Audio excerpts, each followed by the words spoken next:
I'd like to welcome you to the session of the International Society of Bilateral Cataract Surgeons on bilateral cataract surgery. Before we start the session, I'll tell you that our society was really founded when, in about 2002 or 3, a number of us were doing bilateral surgery and were concerned that we didn't know who else was, and there was no society promoting or talking about it. And so we got together at usually the ESCRS, maybe 3 or 4 of us, 5 and then 6, and we would talk about bilateral surgery, and then we would try to encourage others from different countries to join us and take part. And we found different places were interesting because, for example, Finland even then was doing almost half their cases bilateral surgery. We found that they had done a study in Spain where the government was interested in showing that bilateral surgery was as safe or not as safe as separate surgery. And so we met some of them. As we went on, we began to get a significant group and decided to get organized. And in 2009, 2008, we got organized as a society. And so we've been going for over 10 years. And the interesting thing is that in many places, for example, the US, the place that was most resistant to bilateral surgery, as of about 3 or 4 years ago, almost all places that weren't losing money by doing bilateral surgery were converting to doing bilateral surgery. And so in Colorado and in Northern California, where they have HMOs, they were interested in doing bilateral surgery. And we haven't found yet a single publication where we showed an increased risk of bilateral surgery, just either the same or lower risk. So we decided to have these sessions, and Cyrus has been very active in encouraging us to come to India, to encourage Indians to look at doing bilateral surgery because of the huge backlog of surgery and the obvious benefits for the patients. So, with that, we'll start the session. Anyone have any questions first about the society or anything else? No? Okay.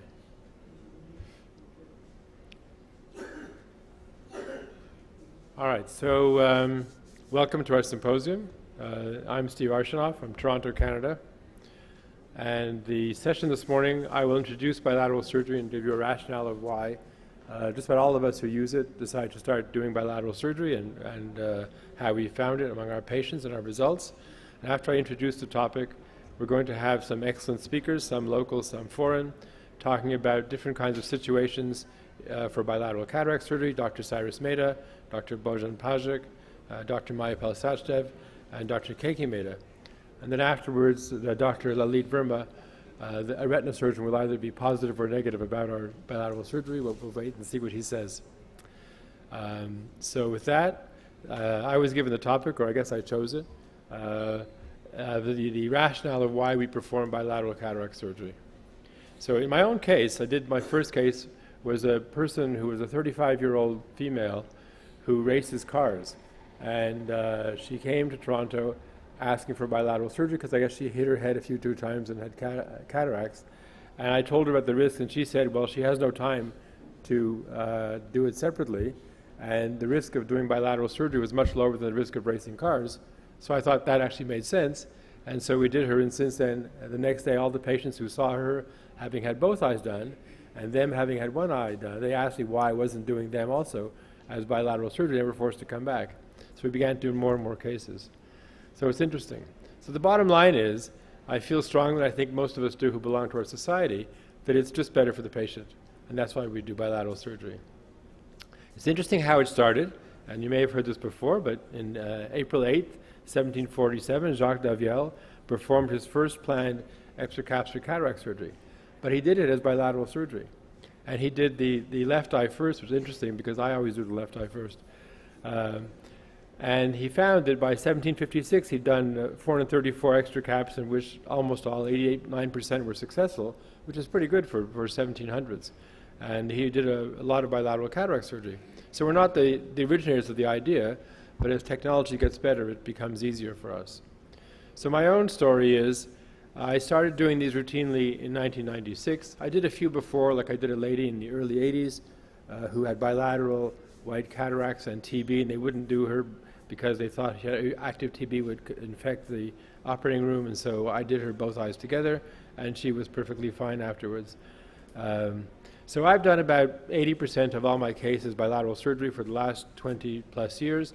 And the reason it's 79 is because sometimes the hospital makes me do one eye on Wednesday and one on Thursday, because they don't want to do bilateral surgery because the government doesn't fund them for bilaterals for that month.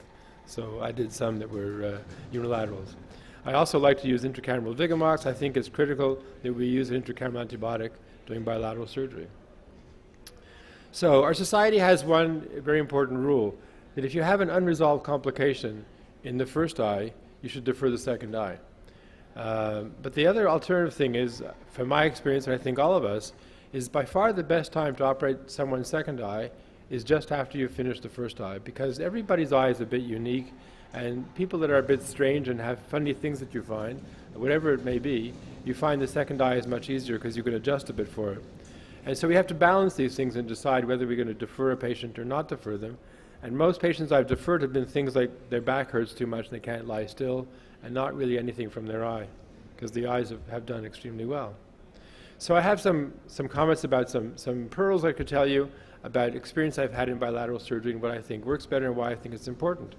And the first thing is that when a new cataract patient comes into you, we always assume they're coming for their bad eye. But the truth is, when I find patients, a lot of them complain to me if I do one eye, and they're complaining because it's the better eye they were complaining about. Most people that are 7 to 80, they don't come in and tell you that my right eye is bad. They come in, they say, I can't see. And when they say they can't see, they mean the good eye. And so if you just do the bad eye, I've had many patients when I was doing unilateral surgery, and since some that want unilateral surgery, tell me, well, doc, I mean, you fix this eye, but I still can't see out of the other one. And they're actually unhappy because they think the eye that they didn't operate on got worse. So that doesn't happen during bilateral surgery because they sit up, they can see in both eyes. Next thing is that there's fewer visits, and so patients and their families really appreciate having bilateral surgery. They don't lose binocularity. There were some studies from Europe showing that when you do two eyes separately, the patient really has some loss of binocularity, which can last up to 4 months. So you see fewer falls, accidents. The patients just adapt better to their life, and you get overwhelming preference for doctors, lawyers, anybody who's busy doesn't want to come now and come back again in a few weeks or whatever for the other eye. And refractive surgical patients always want to do both eyes. The other thing you find is if you use multifocal lenses, or you're going to even change someone from being, let's say, a high myope to an emmetrope or a high hyperope, they adapt much better when you do both eyes. When you change someone's vision drastically in their perception, I warn them that don't go the second day and drive your car out of your garage, because you might take off the side of your garage door when your perception is different. But to walk around first, because even doing bilateral surgery, it changes their perception somewhat. And during unilateral surgery, they really can't do much for a while because they can't adapt to the change in their vision sometimes, especially with multifocal lenses. The other problem I've seen is I've had patients, about 2 or 3 of them now, that have been sent to me because they had some disastrous calamity occur in their first eye and they don't want to have their second eye done. And despite trying to convince them and everything else, I have 2 people that I've been seeing for like 15 years that still keep refusing to have their second eye done. That, of course, never happens if you do bilateral cataract surgery. There have been papers by Javid and others showing that there is more improvement in vision after the second eye is done, more than when the first eye is done. And the other problem is that as we do surgery quicker and quicker, and you have cases that take 10 minutes and 15 minutes, what happens is the operating room staff becomes sort of in a big rush to get the next person in. And I find they're much more cautious when the patient is staying for 2 eyes. And so the results I get are better when I do bilaterals rather than, say, 2 consecutive unilateral patients. And then you have special patients. I have these people agree to have their pictures shown. This guy, Christopher, is my poster child. He's about 27 years old, and he has muscular dystrophy, and he can't move out of his chair because his bone density is like 10%. And if you lift him up, his bones will all fracture. He has to move with a special lift. It takes about an hour to move him and do anything. And so his mother asked me, we just do both eyes together. The drugs he was taking made him get cataracts. And so I did him, and I did monovision. And one eye could see the television and one eye to read his iPad. And he was 20/20 for far and for near the next day, perfectly happy. Janet is a Down syndrome, and this lady, Susan, is a bit schizophrenic. And so they're not easy patients to do. Their families are very concerned bringing them in, having them get all upset and going through the whole thing twice. And doing them once is much, much easier. And then I get patients that are anesthetic class 4 patients that for some reason can't see to perform in life, and their families ask me to do them, knowing that there's more risk when they're anesthetic class 4, but I'd rather just do both eyes and not put them at risk twice. It doesn't take that long, and the risk is no greater doing both eyes once they're there.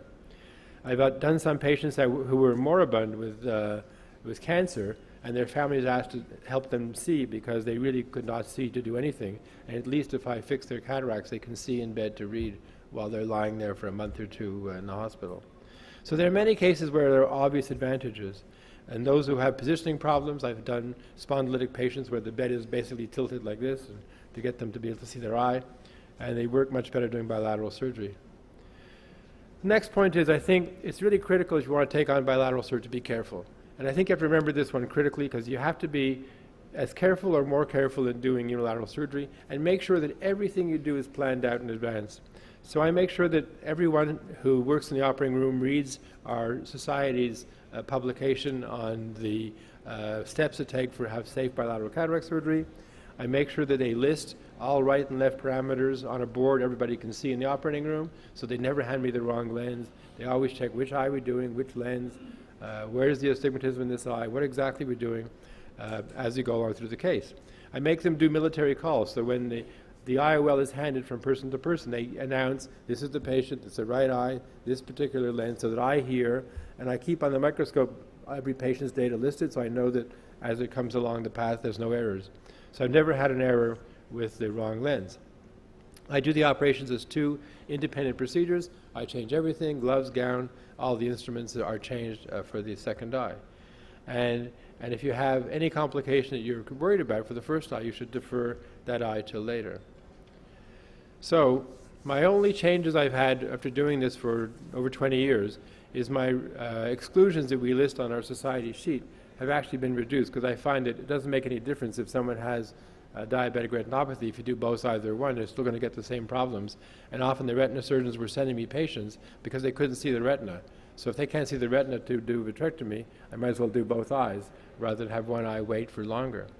And so I'm left to doing only unilateral surgery in borderline corneas and in patients who are septic. Obviously, I don't want to do surgery. But otherwise, I do them. In femto cases, we initially used to do femto, phaco, so we do one eye at a time. But then I had a patient who came in and she was nervous. So when I was doing her first eye, the anesthetist gave her a shot of anesthetic when she was lying down for the phaco part of the procedure. And when she got up to go back to the femto, she fell over, despite the nurse holding each arm.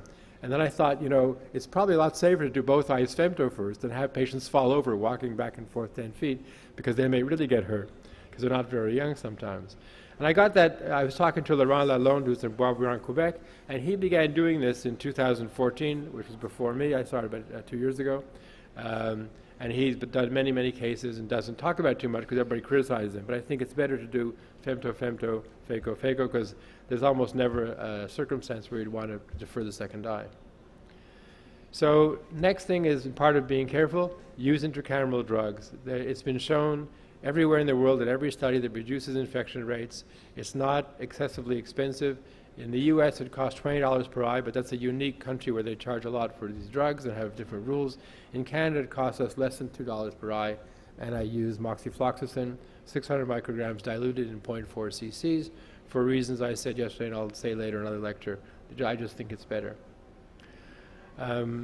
So use our accepted terminology. So ISBCS, all capital letters, stands for the procedure.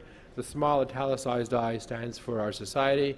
It's just a coincidence it ended up being the same letters. It wasn't planned that way, it just happened. And DSBCS is delayed sequential bilateral cataract surgery if you plan to do both eyes and do one today and one next week or whatever. Then when you read articles that talk about how dangerous bilateral surgery is, be suspicious, because almost all those who write those articles have an agenda to be against bilateral surgery. And when you look at them carefully, you find that what they're saying isn't really true. So the complaints that we're going to blind the world, well, the real reality of the infection rate we've seen in our study of our Society of Bilateral Cataract Surgery would be for bilateral simultaneous endophthalmitis about 1 in 250 million. So it's not particularly likely you're going to get a bilateral infection if you're cautious and you follow all of our recommendations. And the comments also on the improved refractive result, if you do changes for the second eye after the first eye, assumes that one, both eyes are the same, which often they're not when you get different results for different lenses, different eyes. And it also assumes that you're using older technology. As you get newer and newer machines and newer equations, the risk of errors goes down and down, and I think that changing to the second eye may lead to error as well as it may lead to a better result, unless you know why you made a mistake in the first time. It's interesting for me to observe that India is now one of the top 5 countries in the world in doing bilateral cataract surgery. In our society, the countries with the most members are now surprisingly Americans. The Americans have adopted it quite effectively since they found out they can do it without losing money. And Canada is second, and then United Kingdom, Spain, and India. India and Spain are more or less tied in terms of how many do bilateral surgery.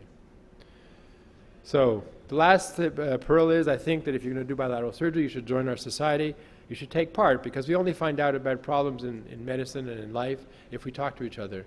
And this is the only society where we try to collect data from different people and look at studies sometimes and have sessions about bilateral cataract surgery. And so I think taking part is very important. So thank you very much. So now our next speaker is going to be Cyrus Mehta, who's going to speak about bilateral extended depth of field lens implantation for presbyopia. Cyrus?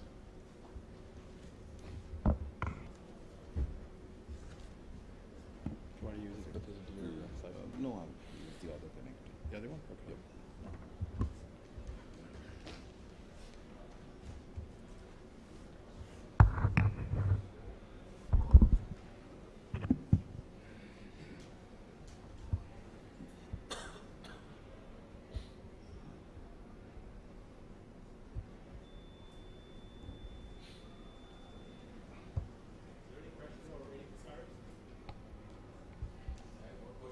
Yes. There's the experience with patients. Sometimes the patient become afraid of doing 2 cataract surgeries simultaneously. I have one experience. My patient was convinced that I will do 2 cataract surgeries simultaneously. After finishing one surgery, my patient said, no, I will not do the second one today. I will not do the second one today. I'm afraid. So this decision comes. But definitely the GA cases, second patient, we do the bilateral surgery simultaneous. But sometimes we patients are still not, I think, oriented or something. They become very much afraid. So how to read up this situation? Well, I think the patient has to have the choice. You know, in medicine, we're doing things to somebody else. And no matter how irrational their choice, you have to respect it. So actually, I just did, a month ago, the cataracts of one of my colleagues who came to watch me do bilateral surgery again and again and again, and who learned it and does it himself, and sent me his mother. And his mother said she wants her operations done separately. But she wanted them done a day apart, because doesn't want to walk around with 2 eyes different because she was a myope. So I said, well, whatever you want. When she got to the operating room, she then wanted both eyes done together. When we finished her first eye, she wanted to defer her second eye. So I said, look, whatever you want. I think you can't win that, and you have to respect patients' wishes, no matter how irrational they are. But as you do more bilateral surgery, your patients convince each other. You sit in your office and they've all had bilateral surgery and tell you how great it is, and tell the patients how good it is, so the patients ask for bilateral surgery. So it gets easier as you do more, and you have fewer irrational patients. Thanks, Steve. Hi, everyone. Good morning. So my talk today is immediate sequential bilateral extended depth of focus lens implantation for presbyopia. And this is one of my pet topics. This is something that I do all the time. So the basic issue is that people want to be spectacle free at any age. The old paradigm with the old people walking around with reading glasses and peering at books is over now. Everyone has got an electronic device like an iPad or a tablet or a phone. Nobody reads the newspaper anymore. The number of people reading the newspaper has fallen dramatically to maybe 10% of what it was. Everybody gets up in the morning and sees stuff on their electronic device. So there's no age bar to having fun anymore. If you notice, no one's wearing spectacles here. This is an old gentleman who decided that he was 90 and he wanted to buy and drive his own Lamborghini. So even though he couldn't walk very well, he could still drive. And we all know Hugh Hefner. Isn't a bifocal implant adequate for cataract surgery or a refractive lens exchange? No, it isn't. When multifocal lenses came on the market, they were all bifocal, with the result that people had to hold things at about 12 to 13 inches to see, and that's very inconvenient when you're reading stuff from an electronic device or looking at your phone. You want to keep it at intermediate distance. If you're a pilot, look at the cockpit of the new planes that have been launched. There is nothing at 12 or 14 inches. Everything's at intermediate distance. So if you have poor intermediate vision, you will be right back at your spectacles. If you are a surgeon, it's the same thing. You cannot operate at 12 inches. Everyone has to operate at intermediate distance, or the distance where the hands are holding the instruments. So intermediate vision is the key. And that's why the new generation of lenses, all the companies have come out, Johnson & Johnson, Alcon, Zeiss, and all the Indian companies all have intermediate vision dominant lenses, because no one holds up an electronic device just like you hold a book. This is what I'm doing at present. I'm using the 80 Lara for most of the cases, because if you look at that curve at the bottom, there's a 2 diopter ad. So basically the person will be able to read pretty well at about this distance, which is about right for us. However, if the patient is 65, 70 or over and hasn't made that shift to electronic devices, wants to still read fine print from old books, then I would still use a Lisa Tri or a lens with a high near ad, because this has got 3.3 ad at the near focal point. So vision at all distances is still the holy grail of cataract surgery. There are many, many different lens models, but basically I would still go for extended depth of focus lens. And the trick here is to tell all the patients that, see, I will remove your spectacles by putting in the lens. You'll have good distance vision, good intermediate vision. Now and then in poor light, you'll still need reading spectacles. Once you tell them that, later on they are not unhappy that they haven't been informed. And different patients, different lens. Ensure perfect biometry when you're doing these procedures. I can't stress how important this is. The wow factor and the happiness the patient feels is really diluted if you have to take them back in the operating room after 1 month to do LASIK. It does happen, we do it, but we try to avoid it as far as possible. So if you don't have optical biometry, if you're still doing the old contact biometry, please change to optical. And make sure that person doesn't have cylindrical power left over after surgery. Use a toric lens whenever required. I always do bilateral cataract surgery when I am implanting lenses for presbyopia in the patient population over 48 or 50, because I don't want a mismatch occurring between the two eyes. Patients sometimes, in rare cases, you do one eye and he says he sees better with the unoperated eye. So what to do if a patient has cylinder? We prefer to use the new markerless systems and implant lenses. We use a toric multifocal because residual cylinder blurs vision. This is unacceptable in these patient populations. The effect of laser LRIs can decay over time, but a toric lens remains toric forever. So let's have a look at what we are doing.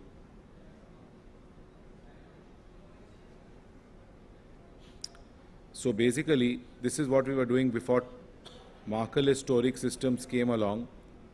We would use something like this, either a bubble marker or electronic marker, and mark the cornea. But nowadays, we are totally markerless. And this is what we are doing. So the input comes from the IOL Master 700 on a USB stick. You plug it in there behind the Callisto system. And when you operate the patient, you get this overlay in the microscope. And I think a lot of companies have got this now. This is not absolutely unique anymore. And this compensates for head tilt, cyclorotation, etc., etc. So this is the most accurate way of doing things.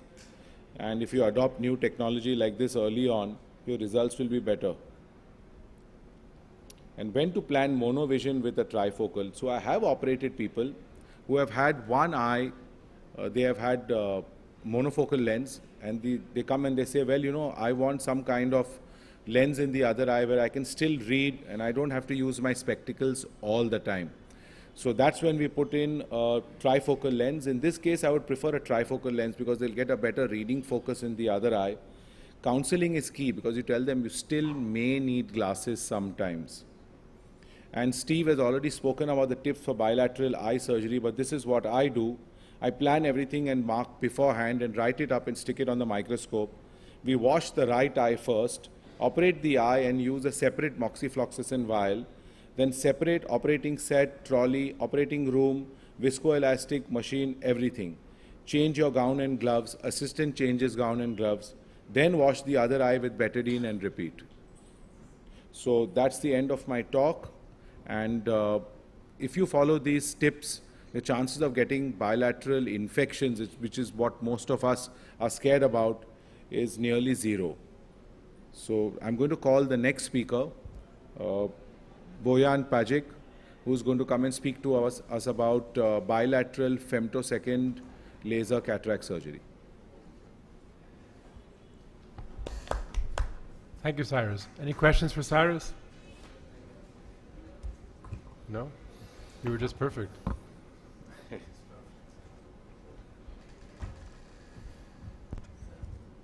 Here? Okay.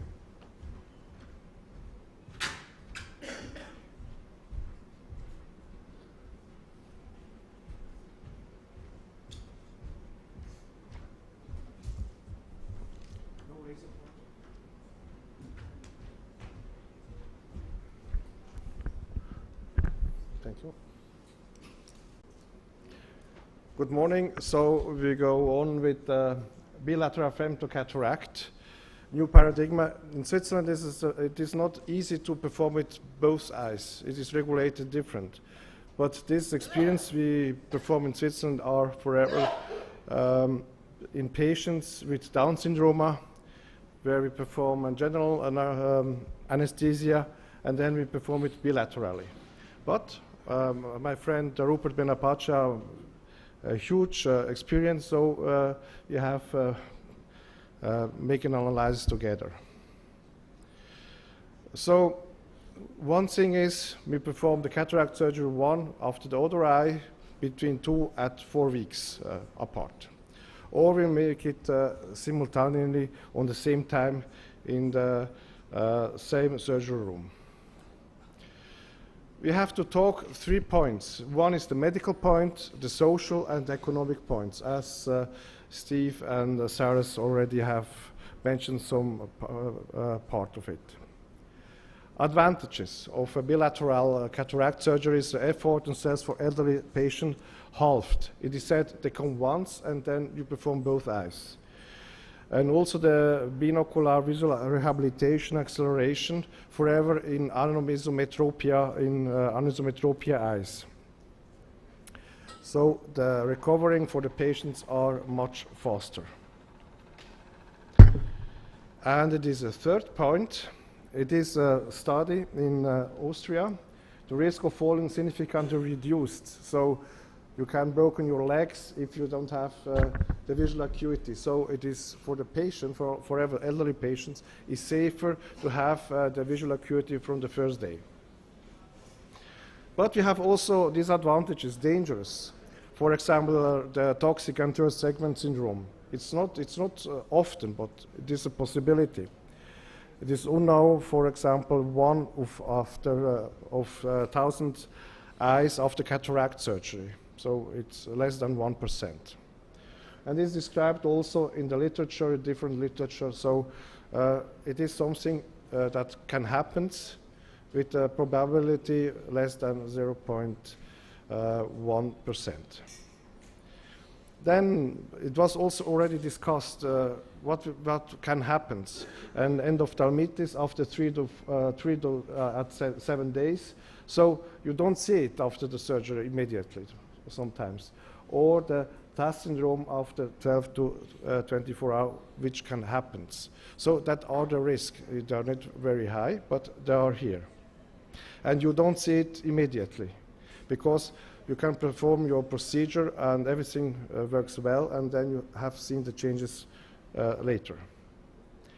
But the probability is not high.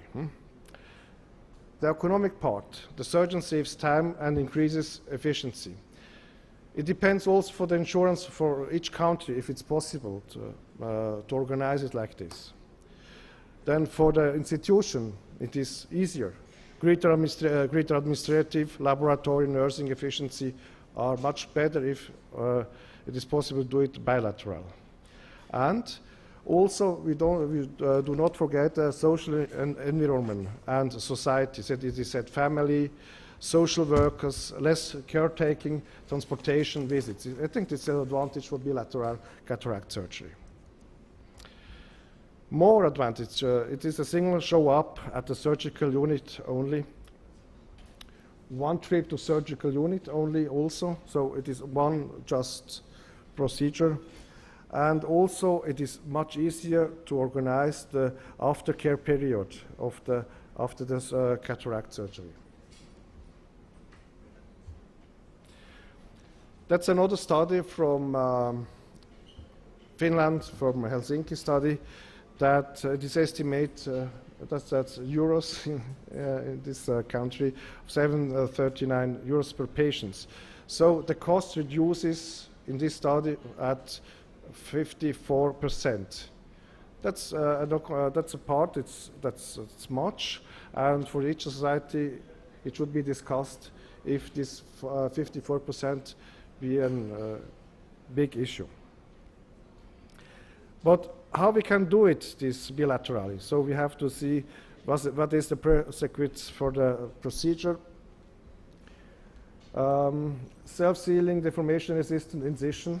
We will see that afterwards. Then also the low capsular complication rate, less we already talked yesterday about, that is less than 0.5%.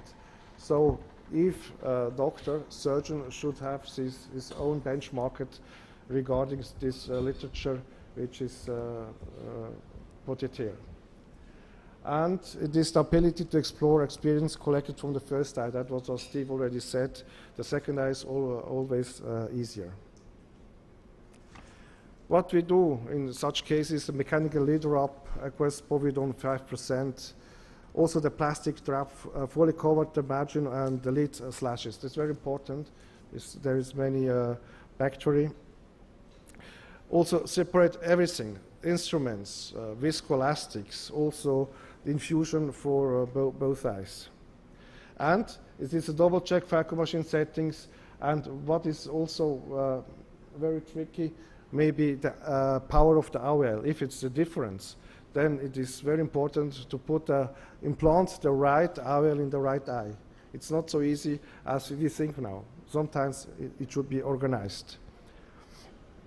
And finally, bone sailing confirmation after 50 to 30 minutes if everything is perfect after surgery.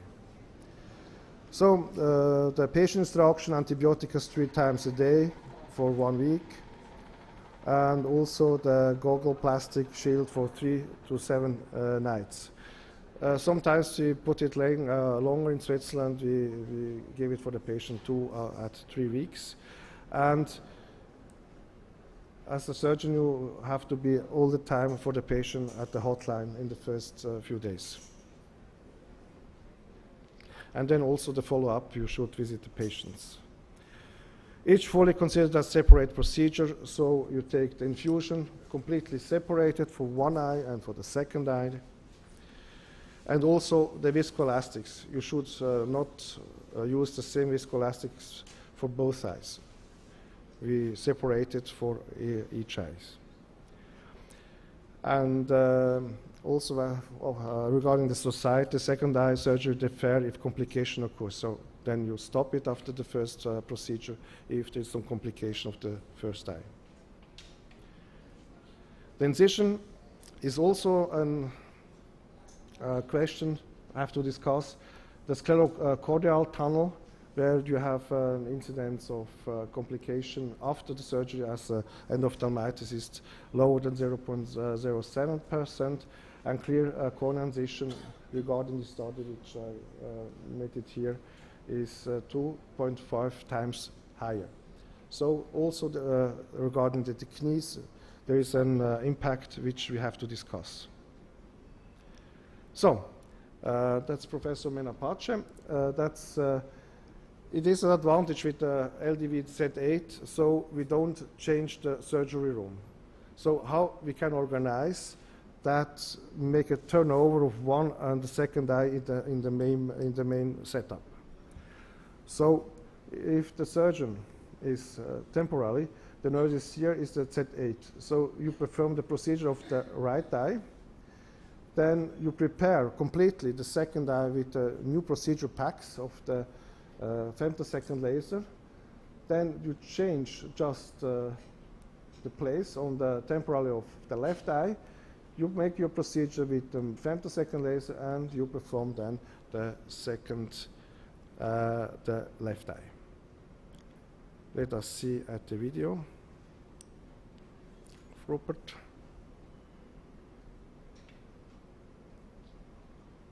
So that's funny. The surgeon performs himself the preparation of the femtosecond laser. That's good.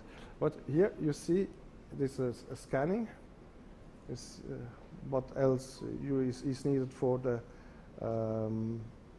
femtosecond laser with the sedate.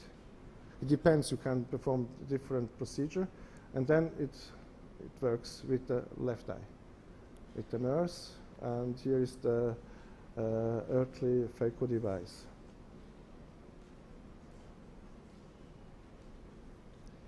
You see, then it will be preparated during the second eye. Okay, they take everything off, and all new instruments, all new procedure packs you put on the femtosecond laser. You change the position of the surgeon, and then you perform the other eye. Also, you can make your approach temporarily. What we perform in our clinic, very similar, but I'm sitting on the top, and then I perform temporarily with left or right eye. It's also a possibility. Then you don't need a changement of the place of the surgeon. But what is most important is to change everything for left and right eye. Thank you for your attention. That's what regarding the femtosecond laser. If there's some questions, or if you like to discuss anything. Yeah, what I want to ask is, suppose we have the femtosecond laser in another room. Can't we just do both the eyes, because the femtosecond laser procedure is unsterile? So we just do the procedure, then shift the patient to the operating room, and then operate both the eyes. I think that's really not the problem. You do anyway, change everything, you know. You make the first eye, you have to take off all the thing. The problem is something different then. If the patient have to change the room because maybe he gets afraid, I don't know. That's the only thing. But anyway, you have to change everything. I don't see a problem if you change the room for the second eye. Yeah, we use the catalyst, and the rooms are adjacent, and the patient has to walk about 10 steps. Yeah. So I do the femto first, femto. The patient gets up. I tell the patient to hold the nurse's arm because they can't see when they walk that distance because their lenses are in 1,000 pieces. And so they walk over and they lie down, and we do the cataracts and drape them separately, and just like you did for the surgery. But like you said, that the femto part is not sterile, so it's fine. And I think it's fine. It's the only question is how efficient is, how fast it is possible to perform this procedure. But it's a question of organization at each surgery room, and it is not possible to copy anything. I think in each organization it is necessary to organize of its own surgery room. That's quintessence. Can I ask? You said that you change everything, all the sheets and everything, but how do you get a difference in the cost by doing it on the same day? The cost? Yeah. How do you reduce? How do you, what things, I mean, what is the reduction in cost by doing it all together, but doing everything separately on the same day? Okay, I see. Okay, what you have to see the cataract surgery overall. It is said pre-op consultation, post-operatively. So you see the patient less. That's the first thing. Then all the organization in the hospital. So if he enters in the hospital, then you have costs which you generate. So it is not so much to have newer viscoelastics. That's maybe 10 euros or even less. The big costs are administrative costs you have in a hospital, which you have the benefit if you make it bilaterally. One question, sir. I appreciate the guidelines that you mentioned for doing a bilateral cataract surgery, But in spite of taking all the precautions, and let's be very fair enough in talking, do you have any bad experience, especially I'm pertaining to the infection, post-op infection? In any case, have you ever had an infection in a bilateral cataract surgery cases? You can calculate the probability. Up to now, we didn't see it, you know. But maybe, who knows, one day it can appear. But we make everything to avoid this endophthalmitis and to be sure that we make the best possible procedure. And the probability is anyway very rarely, because we make few thousand cataract surgery the years, and you see the endophthalmitis is very, very rare. So we don't see it. But it could happen, sure, for sure. It's a problem of the probability. And what if it happens? How do you deal with the patient? Because you have operated both the eyes. If it gets an endophthalmitis, you do everything what we didn't have a case up to now. But if you have it, you should do everything as it's necessary for also one eye. So let me comment about that because I have experience. So I've done 11,000 bilateral procedures, and I was also the first one in the world to use intracameral Vigamox, vancomycin, but I used before vancomycin. What happened in Canada was in 2003, they refused to buy vancomycin from Lilly and gave us generics. And the generics were known to cause TAS in almost everybody, so we couldn't use it in the eye. But they wouldn't let us get the Lilly stuff, so we began to import it ourselves from the US for the patients to get it and give them that. But they kept telling us that they're going to stop altogether. Eventually they stopped. That's why I began to look for another drug. So Moxifloxacin was an obvious drug to use, but no one else in the world had used it. So we went through all the basic science of how much to use, what they've tried, and studies everywhere. And I wasn't sure if it was going to be toxic. So I started off using a tiny amount. And then I gradually increased it when I was sure it was safe, and other people in the world began to use it as well as we talked about it. I was using 100 microgram injections, which is 1/5 what we currently use. And one patient got a resistant strain of Staph aureus in one eye. And they had a very high MIC, 32 micrograms. And so that patient actually did quite well, because when you use moxifloxacin, the infections you get are almost always bacteria that are sensitive to the usual intracameral drugs because they come from a different class. Whereas if you use cefuroxime, the infections you get are with bacteria that are not sensitive to the drugs we use for endophthalmitis treatment because of the fact that they're the same class of drugs and they're the same mechanism of action. So when you use cefuroxime, you often see enterococci infections, the patient loses their eye. When you use moxifloxacin, if you suspect endophthalmitis, like what I did, I sent the patient to the retina surgeon, they gave the patient an injection, they came back in 3 days, they were 20, 25, and they were fine. So it's not such a big deal. So that's another advantage of using moxifloxacin. And since then we've increased the dose because we did the calculations. I'm publishing some of it now on how much you should use to be able to kill everything. But yeah, it was one eye, and it can happen. You know, the thing in medicine is anything can happen. And if you have a problem, you treat it like anybody else has a problem. If it's one eye or two. And the patient was very happy. The patient said they were happy I had done both eyes because they may have deferred the other eye if they had a problem with the first eye, despite the fact the first eye did well in the end.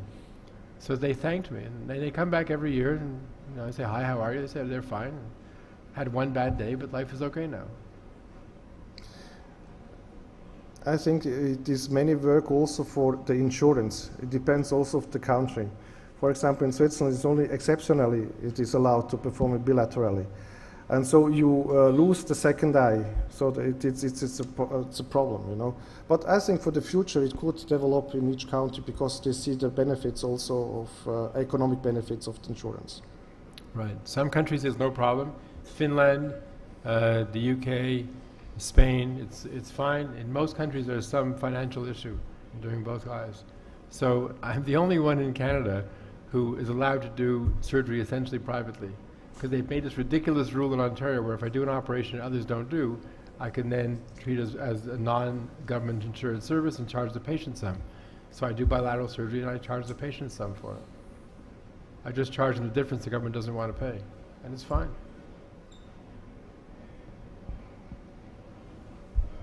Yes. I think in India also some of the insurance companies have started repaying for a bilateral cataract surgery. It's all how you have to prove yourself that you are doing a bilateral cataract surgery.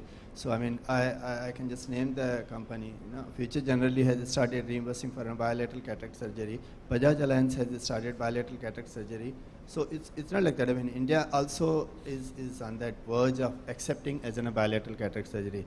It all depends upon how you convince a patient and how is your competency and as a confidence to convince a patient that he's for a bilateral.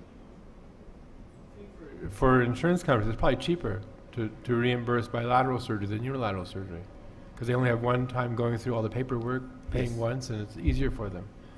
And I also think that we have to be ethical in asking patients to undergo bilateral surgery. The patient's choice finally is theirs. But most patients who are educated and realize that they're going to have essentially double vision between the first and second eye, if they had a significant refractive error before, they'll prefer having bilateral surgery. And they do better. Okay, thanks. Any other questions? Okay, so next one is Dad. I mean, Dr. Keiki Meka is going to talk about rock hard cataracts and can you do bilateral cataract surgery safely.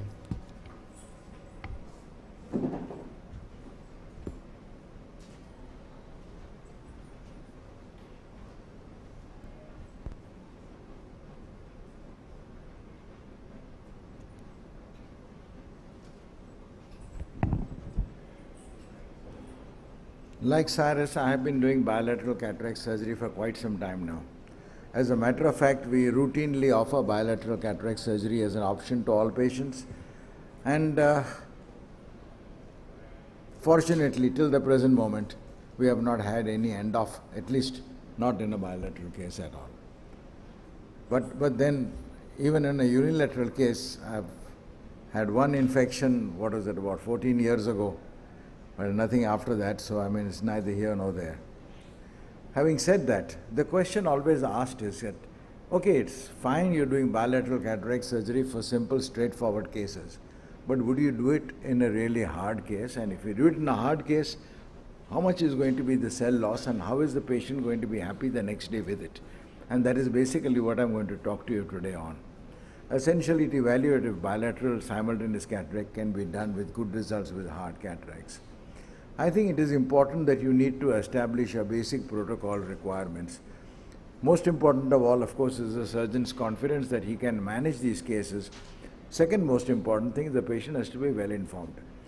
Naturally, in a rock hard cataract, he's not going to get 6/6 vision the next day. Patient has to be told vision will be a little blurred for the next 4 or 5 days so that he doesn't fix his appointments for his office simultaneously. And I think that a little bit of talking in advance is really required. You have to maintain high standards, and if anything, the precautions we take with bilateral are much higher than what we take with single. We change every single thing. And I think that is the essential, important factor to remember. If you do bilateral cataract surgery, everything is chucked out, not just a little. And you cannot use the same viscoelastic or anything left over on the second patient, even if you got. Because very often you feel, I've used a quarter of the viscoat, I mean, I cannot just put it away. But if you're going to do that, then don't do bilateral. So having left aside the basic protocols, you also have to understand one very important rule, that with bilateral cataract surgery, you have what is known as cortical summation. If the patient has the same visual system in each eye, bilaterally the brain tends to interpret. We often tend to forget a basic fundamental fact that you don't see with the eye, you see with the brain. The eye only converts light into electrical energy, and that is all that it does. The usual little pinhole camera which is depicted and taught to children is a whole lot of hogwash. And these mixing, matching procedures don't normally work. I'm going to talk to you on what we have been now doing over the last almost 3 to 4 years, where we've done about 1,800 cases who underwent Zeiss multifocal implants. Zeiss is my standard, which I normally utilize. Just going to take you around and show you how we handle our rock hard cataracts, so then we know what we are talking about at a later stage. Essentially, the cataracts we get in India, when we call them rocks, they are rocks.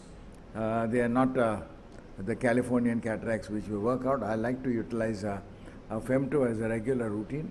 even with hard cataracts. Why? Because for the simple reason that it gives you a perfect rhexis. In a hard cataract, you lose the rhexis, you're going to have difficulty no matter what you say. So I mean, we normally like to use these, like to use a femto if at all it is possible. When I normally do multifocal lenses, I tell the patient that utilizing a femto makes a significant quantum of difference. Of course, before 3 years when we didn't have a femto at all, that is a different story. We were managing comfortably, that wasn't a big hassle. But using a femto really makes a difference. If you are planning on doing a lot of bilateral cataract surgeries, I mean, pick up a femto. At present, they are running cheap because they're not being sold much in the world, so you can negotiate great deals with the company. You ask them the price, they'll quote you 3 crores. You start talking from 1. And usually they'll settle down halfway. We normally do manage to get, sometimes you can very often manage to open your incisions, but you do have to push a little and heave a little. I like femto incisions not for any other reason excepting they tend to seal very well because they are a 2-zone incision, which is really important when you're doing bilateral cataract surgeries, especially on these rocks. I like rotating my lens round and then utilizing a femto to get out of it and handle it. And the usual method which we utilize is our standard method of holding the lens, rotating it vertically, supporting it in place, and then simply chopping it down. One advantage of utilizing a femto is it gives you the lines of cleavage, so they break very easily. It doesn't necessarily have to penetrate all the way through, which is what people say that in rock hard cataract, why are you using femto? It won't even go through. I don't want it to go through. And remember, the capsules in all hard cataracts is very thin and it tends to trampoline easily. So if you are not careful, you tend to catch it at that stage. So be a little careful. My routine lens, as I said, is a standard size, which I like to put in. I like to, unlike Cyrus, I like to use trifocals. I personally believe that it gives a far better ability for a person to manage. Intermediate is good, but as he says, tells the patient, so do I, or actually we both do the same, that all patients are told that when it's a question of reading in thin light or less light, you will require a little help. Thus, even with the help of a rock hard cataracts, application systems work well. And now going on to the results of our analysis and our frequency of cylinders, torics are really required because if you are going to do a bilateral cataract surgery, you have to give great revision. Patients are not going to be happy with anything less. Our accuracy is maintained and our best corrected visual acuity, and we have happy patients running down the line. We do ask for patient symptoms. This is very interesting. You do bilateral, patient symptoms are very, very low. You do a single eye, they will tell you, I see light, I see a flare, I see glare. The next time, when both are done simultaneously, the patient's acceptability is far, far higher. They see far better, they see quicker, and literally, you know, the complaints are much less. They are a happy lot. And if you rate the symptoms were moderate, marked or severe after 3 months, excepting for a little night driving problem, this is really not there. Remember to tell all your patients that to get a little glare around the light is not the fault of the lens. It is the fault of the fact that you are putting in a subsequent lens inside the eye. We tell them that even with a monofocal you will get glare, and as an example I tell them when they go home at night, they look through the windshield of the car, and I think you should also notice this, around every light there's a cross. It is just that your brain no longer assesses it, but when you look for it you will see the reflection around every light. Secondly, remember that with these new cars, especially Audis and the Bimmers, with the halogen lamps, you get a ring. And you have to tell them in advance that what you see along these lights is not the lens. Now, when we analyzed our results, we also wanted to see with an endothelial cell microscope as to how we would manage to get across. And my usual cell loss in phaco is around the same figures. So when we started analyzing our cell loss to see as to whether by doing a bilateral doesn't make a significant difference, assessment showed that there's virtually not much of a change in soft endothelial cataracts. The cell loss is not very significant, no variations are there. In a medium, the cell loss again is comparatively much less. As you notice, it's a middle zone which tends to increase. And again, even in a hard cataract, it's not a very, very great difference. But you have to remember that irrespective of what you are going to do or tell, you have to check the back of the eye compulsorily. Please remember, what you tell the patient before the surgery is taken as normal. What you tell the patient after the surgery is taken as a complication. You, after the surgery, you tell him, Ari, you got a swelling at the back of the eye. This is because of the fact that you had diabetes. He won't accept it. He'll say, it's because you did it, so I got this problem. No matter how illogical it is. So hence an OCT prior, putting any premium IOL is mandatory, and all diabetics should of course have an OCT prior.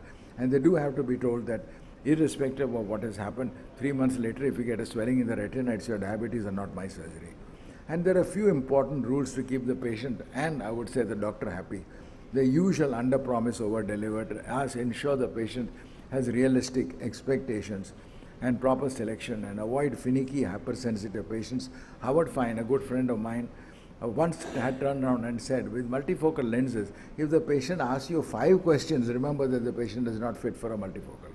Of course, we no longer take that because people nowadays speak to Dr. Google or Professor Google, and then they come and ask you the questions. And you always can know when they've been there because they come with a list as long as the length of your hand.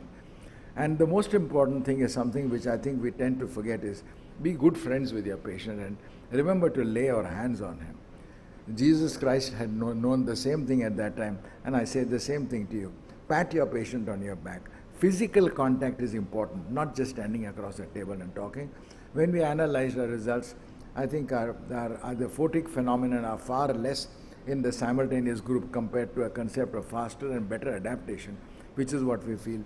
Patients complain of glare and flare much less, and reading adaptation is almost immediate with this procedure. In summary, simultaneous procedure, even with rock hard cataracts, solves a lot of problems. In Bombay, transportation is a big headache. I live at the eye practice at the end of Bombay. So for people to come to me, it's almost 2 hours down the line, and they are most happy to finish off both at one time, ideally for stressed patients or with physical handicaps. In essence, it's a great concept. It works very well, and I would strongly recommend you utilize it as a routine. But as I said, be careful how you handle these things. Thank you very much for your attention. Any questions? Sure.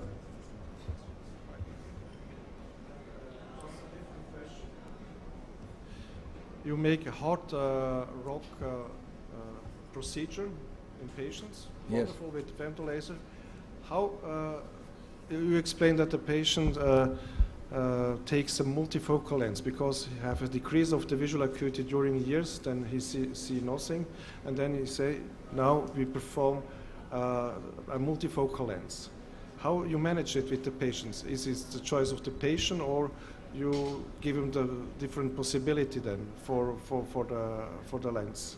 You know, 2 days, tomorrow I am speaking on what is practice management, and essentially the whole question is, how do you sell the patient? That is the main point as you asked. And the question is not that, the question is, what does the patient really want? Or what should the patient want? So we ask the patient when they come and sit in front to us that, would you like to have excellent vision all the time, or do you want to be saddled with glasses? Then the next question, he will say, okay, I don't mind, a little glasses, okay. I said, yes, you've had glasses the whole of your life. Would you like to have now a free vision and enjoy life as it is? And or you ask him, okay, every time you have to, somebody gives you a book in the hand or a paper in your hand, do you have to fish out glasses from your pocket? If you're okay with that, fine, but if you would like to have that, then you start off by telling them that please remember, if you don't have it, what will you have? You will have to wear a pair of glasses for reading. Now remember that at present you have a certain amount of accommodation. You can manage even without by straining a little. Once you are operated, your accommodation is lost, you will have difficulty even seeing clearly the food in your plate. Your ability to read is gone. Your ability to function goes down significantly. And I said, and you to tell them, like any old man, you will now fish out glasses from your pocket at every step. And don't look at me, I haven't had them done yet.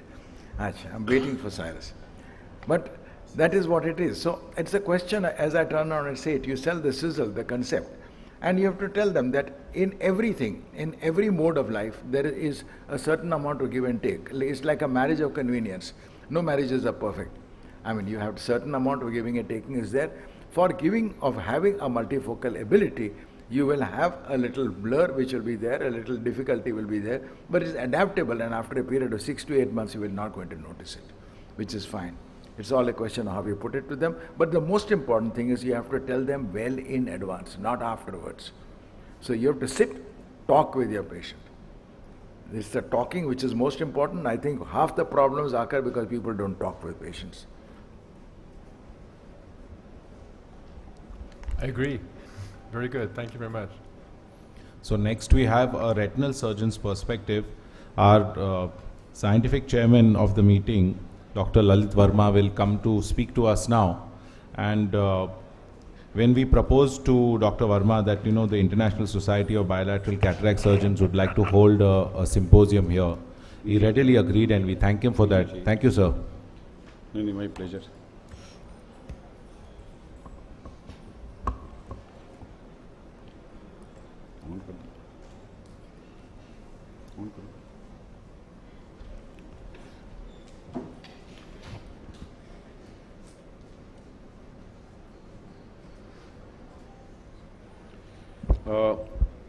I'm not a cataract surgeon.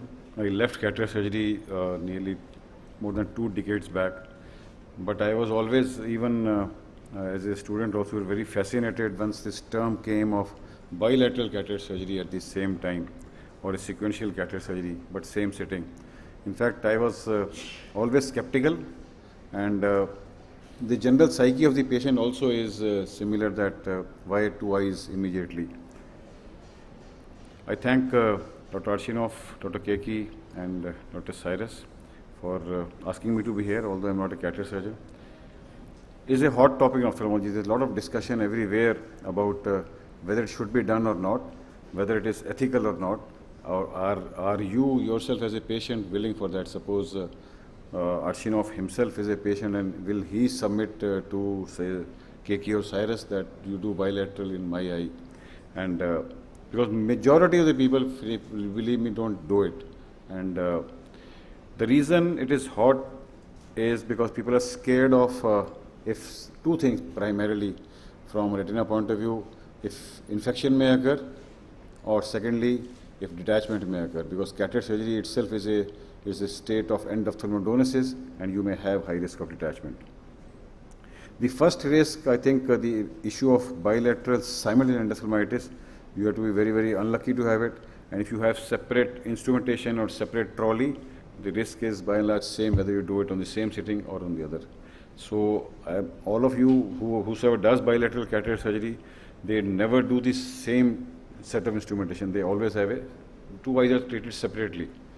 So therefore, the risk of bilateral simultaneous endophthalmitis is theoretical, is not there. You have to be very, very unlucky to have it. So further, bilateral blindness is now reduced to minuscule primarily with the advent of intracameral antibiotics, which people use, Moxiflox or even Vanco people, or cefuroxime. Further, the refractive surprises which concern cataract surgeons have become less or rare with the advent of optical biometry.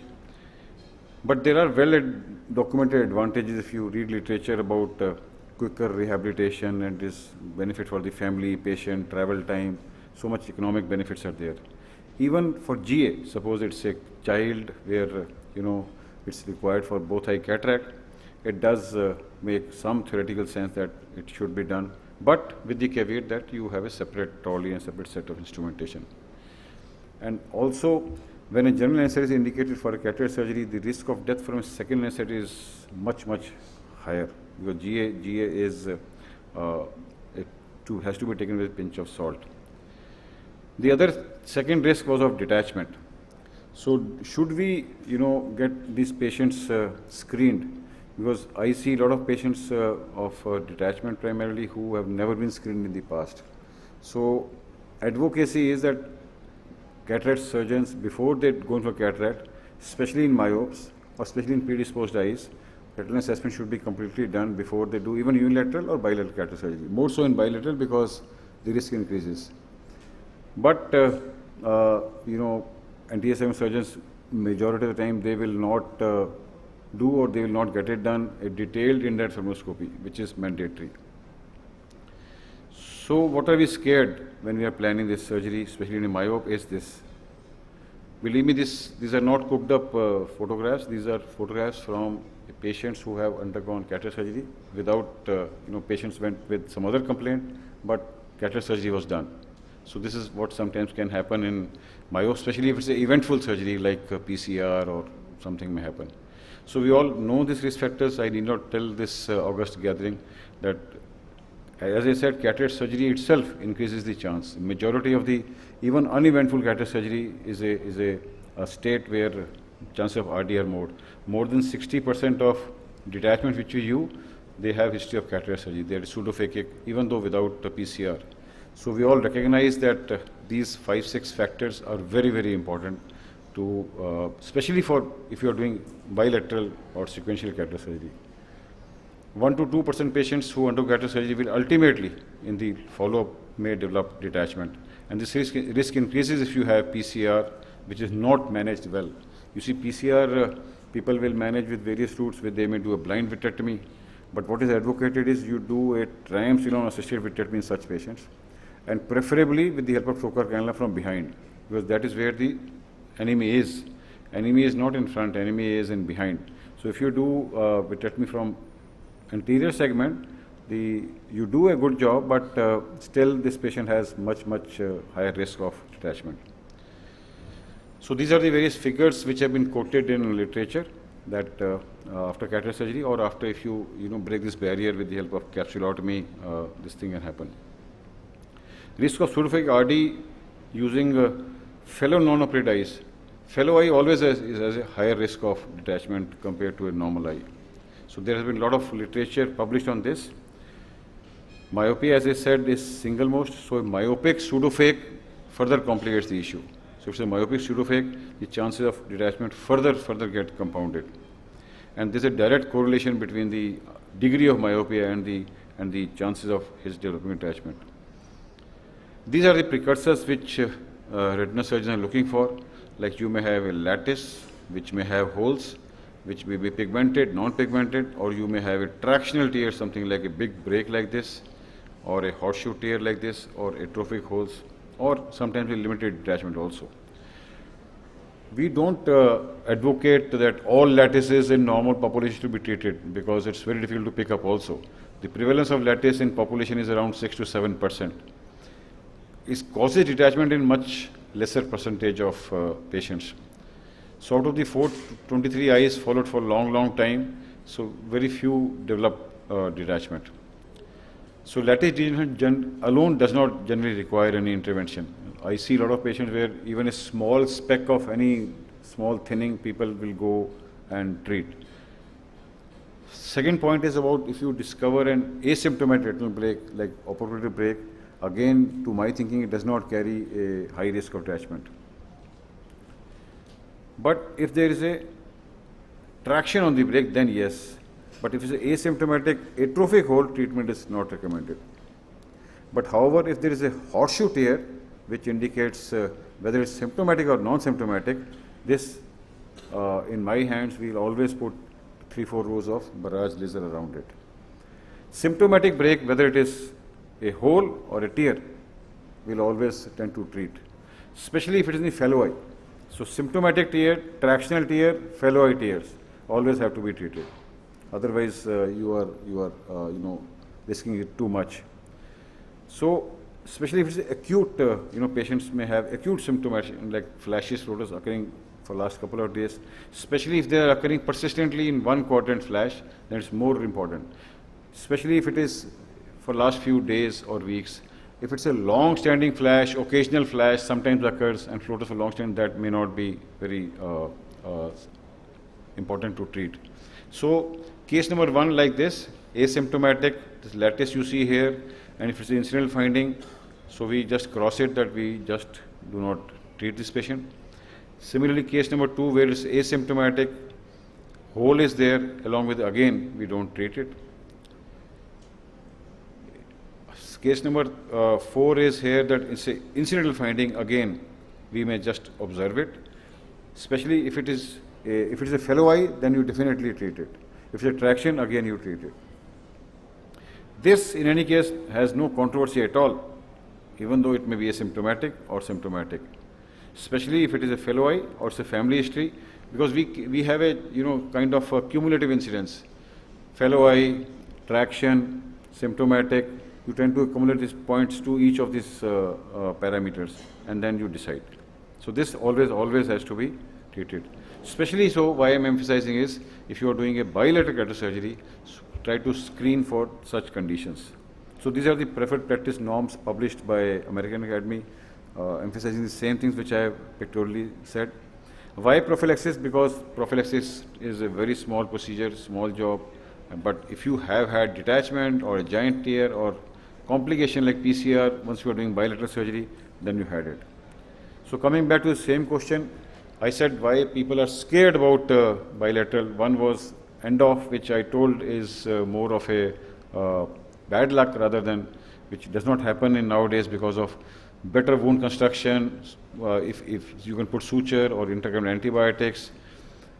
The second problem was myope, so we should all, especially in bilateral cataract surgery, screen these patients so as to remove this fear from the mind of patient and relatives that this patient is now not prone for increased risk of detachment. So examination plan is a complete comprehensive examination rather than doing only the anterior segment.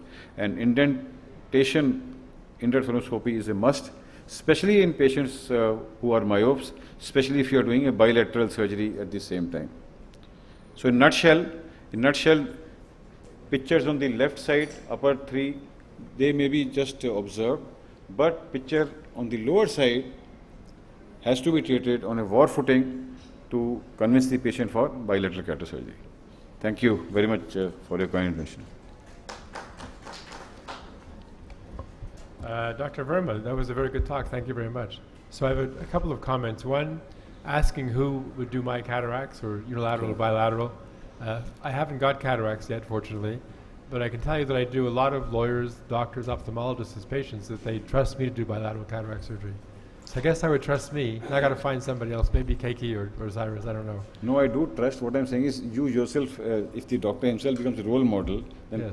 Is a convincing power for the Yes. patient. No, I understand. Patient will believe that more rather than, patients can't be treated like a, any other guinea pig or this thing. That if you are ready to do something on your eye or your uncle's eye or your aunt's Well, eye or I your have. wife, I've done my mother, my twin brother, and yeah. others who had it. So but I your haven't convincing had it. power increases. But what from the retina point of view I was trying to emphasize was two things which even surgeons may be scared of, is infection and detachment. Infection, I said, does not, because if you have two separate sets of two autoclave, two separate ETO instruments, it does not change the frequency.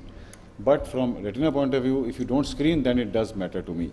It does matter to me because irrespective of instrumentation, irrespective of other advantages, it has to be mandatorily done, and you can't be lazy about these things. So one of the You things could I postpone, do. you could postpone if there is a, a horseshoe tear even in one eye, Right. postpone for some time. I do ask all my myopic patients, more than -4 or so, to be checked by a retina surgeon. And sometimes their cataract is fairly dense and the retina surgeon can't see them. So I've realized that perhaps it's better to check them post-op than pre-op. Yeah. And so I check them pre-op, and then I have the retina surgeon see them 2 weeks post-op for all my myopes that are more than -3. Absolutely. I should have put that line actually. I will put that line. If cataract is dense enough to prevent evaluation, then, post-op follow-up is slightly more frequent, so as to just rule out that pathology. Okay. So you agree with post-op. Very good. Yeah, That was my yeah, question. yeah. Thank you very much. That was an extremely good talk. Thank you. Thank you. Our next speaker will be Dr. Multifocal, who's I think the incoming president or incoming for all India. Yeah. Yeah, Congratulations. Thank you. We'll be talking about challenging cataract situations, not being a bar for bilateral cataract surgery.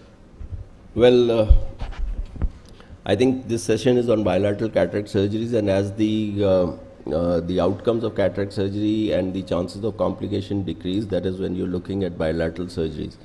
Now, you could either do immediate sequential bilateral surgery in the same operation theater, but what we would suggest is that everything should be used as new. Or you can do a delayed sequential bilateral surgery where the treatment interval between the two eyes could be couple of days to couple of weeks to couple of months. Now, when you are looking at simultaneous bilateral surgery, what are the problems that one looks at? And that could be an infection. And in tough situations, what you would look at is getting a bilateral corneal edema, patient misbehaving, the cornea is misbehaving in one eye, and you have not had enough time to see.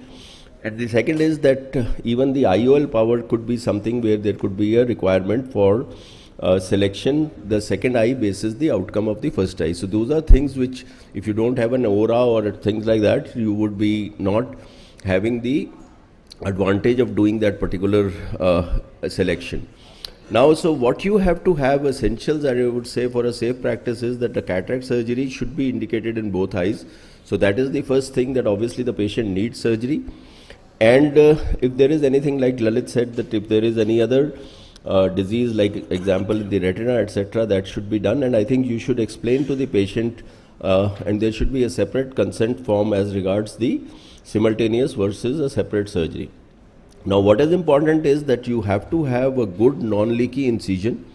I would always use intracameral antibiotics, and you should use a separate, so you should actually make it like you are working on two separate patients. So you need to have a complete sterile separation of the two procedures, and it should be treated as if you are doing the two procedures. And what is important is that you have to look at, if there is a complication in the first eye, then you need to tell the patient, and then you need to take a decision whether you would wish to continue with that or not. So that is what my talk is on challenging cataract surgeries, that if you have challenging cataract situations, would you wish to do a simultaneous surgeries? So what I am trying to say here is that challenging cataract surgeries or challenging cataract situations have become less challenging now with better technology.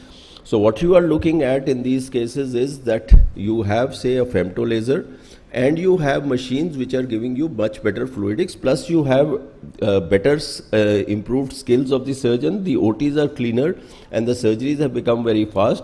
Along with that, there are adjuncts like you have BSS plus, you have a viscoelastic, chondroitin sulfate, etc. So now you can see in this particular case, these are hard cataracts, and such hard cataracts would be fearful that we are not very sure as to what would be the outcome. So you can see this is a black cataract that we are doing in the femto procedure, and you can see that the capsulotomy came out pretty well. And in this particular case, you can see that the separation of the fibers in the back part also happened in this black cataract. Look at the blackness of the cataract that is there. So you are working with a femto which has reduced the energy, so it's actually a black cataract that you are able to work on with a Centurion along with a catalyst system, and we are able to get a good outcome in this particular case despite it being a rock hard black cataract. So one would be very, very wary in the previous circumstances if you were to talk to me maybe 5 years ago, 7 years ago, as to whether I would be wanting to do that or not. Now this is a case where you can see again a tough case where you have the bound down people, and you have to see in these particular cases, So you can see in these particular cases that you have now the advantage of separation. So you can see the pupils non-dilating, you can use intracameral dilator, or you can use the Malugin ring, and with the Malugin ring again a difficult case would become a good easy case. So this is the use of a femto in case of a subluxated cataract along with a Malugin ring, and we get good results in this. So this is again a gross subluxation of a cataract. You can see this is a grossly subluxated cataract. In this particular case, you can see we are using the catalyst system, and we are customizing the capsulotomy. So instead of it, we tried the scanned capsule, but it didn't, and then we are doing the customized capsulotomy, increasing it, and you can see that the capsulotomy comes pretty well. And in this we are using a posterior segment support, doing a vitrectomy at the area of the subluxation, and you can see the good capsulotomy. We are putting a ring, and because of the femto separation, we are able to get a good outcome in this particular case, and that is the end of the procedure. Polar cataracts, again I would say, when you are looking at a femto procedure, you can actually up the default. You can see that was an area where the polar is showing a defect, so we upped it, and we were able to get a good outcome in polar cataracts.